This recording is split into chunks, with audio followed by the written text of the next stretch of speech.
Hi, everyone. Welcome to the Harmony Foundation podcast series. I'm pleased today to be joined with Amber Herring with Healing Journey Counseling out of Denver, Colorado. Welcome, Amber. Thank you. So good to have you here up in Estes. Yeah, glad to be here. Well, we're here to talk a little bit about your practice and to learn a little bit about your background.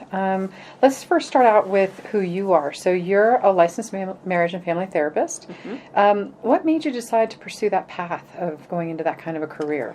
Yeah, I think I was working with my undergraduate in psychology and connected with a therapist who was doing some work. I was working at a corrections facility, community corrections, and there was a therapist there that I really admired and sort of realized that if I wanted to make a career with my undergraduate in psychology, I needed to get a master's degree. I needed to advance my education and was really inspired by this therapist. Mm-hmm. At the time, the program that I ended up getting my master's degree through came to my place of employment and presented on their program and mm-hmm. sort of went from there. So I knew I wanted to be in therapy, didn't quite know where I wanted to land, whether that was individual or family work. Met with the admissions director there and really fell in love with the idea of supporting families and couples and mm-hmm. supporting people relationally. So, mm-hmm. And have since been doing that. How long has that been going on? How long have you been a therapist? Been in the mental health field a little over 10 years. As a therapist for the last 6 years. Okay. Yeah. And have you seen a lot of changes that have happened in the field since you've come in? Yeah, totally. Good stuff, bad stuff? Yeah, good stuff. I think we're on the precipice of another big change in terms of how we look at treating co-occurring illnesses, and I think that's certainly where my passion is.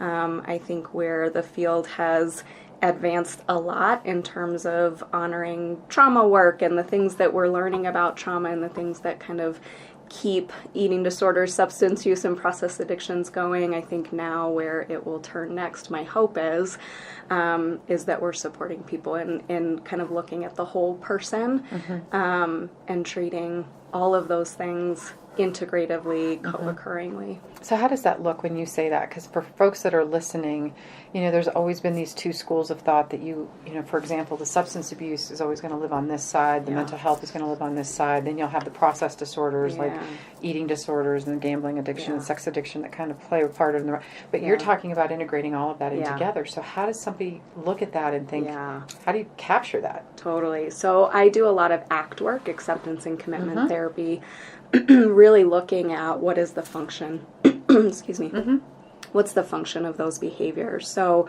typically if somebody is overspending or shopping and restricting their meal plan or binging and purging and using a substance, typically those things are in an effort to quiet something underneath, right? Whether that be trauma memories or shame or sort of a not good enough story or a too much story, anxiety, depression, things like that. If we can look at what's underneath that and help you sort of accept and practice some distress tolerance skills around those things, then you might not need the shopping, the gambling, the sex, the binging and purging, or whatever might come next. So I sort of think ACT is a way to really get at the root of what's happening, what's maintaining those behaviors, and is also preventative, right? If we can work with folks to kind of come to terms with or accept these pieces of themselves and move forward in a values-driven direction,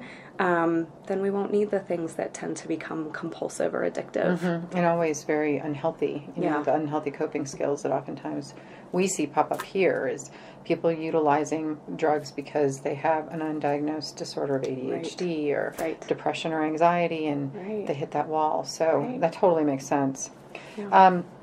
So what do you deal with a lot of different things with both individuals and families, anxiety and depression. You talked about addiction and eating disorders. What do you think is the most common issue that you find yourself treating these days?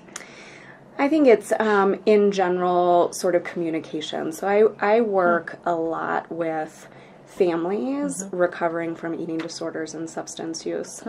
Sort of look at this through a lens of it's a relational thing. We don't get to this place in a vacuum, those that struggle with addictions and eating disorders, that we get to this place in the context of relationship. So I see a lot of the work that I do really is about helping people communicate, helping people recover through communication.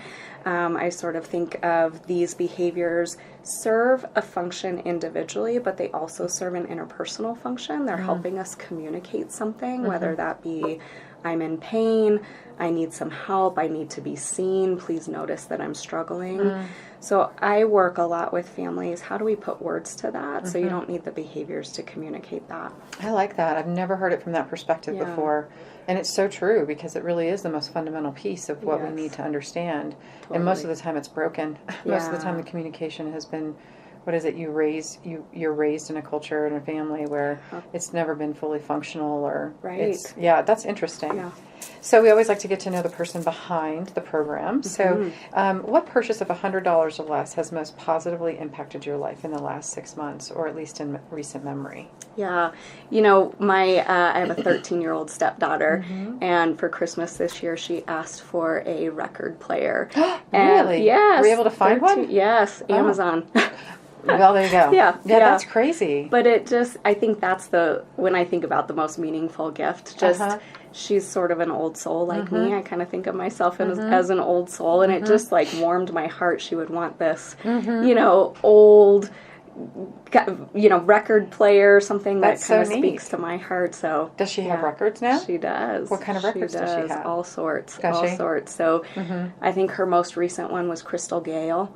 Really? Yes. My goodness, she is an old soul. She is an old soul. Well, speaking of old souls, I noticed on your site, on your Facebook page, that you're a big Elvis fan. Yes, I am. So I remember growing up, I loved Blue Hawaii. Oh, that was my favorite movie by him. Yeah. And I'm just curious, number one, why Elvis? Yeah. And what's your favorite song and your favorite movie? Beautiful. Why Elvis? Certainly a values-driven thing for me. It was a family thing, so I think it sort of got passed down to me from my dad, so this is sort of a connection that we have. Music has always been healing for me to kind of tap into.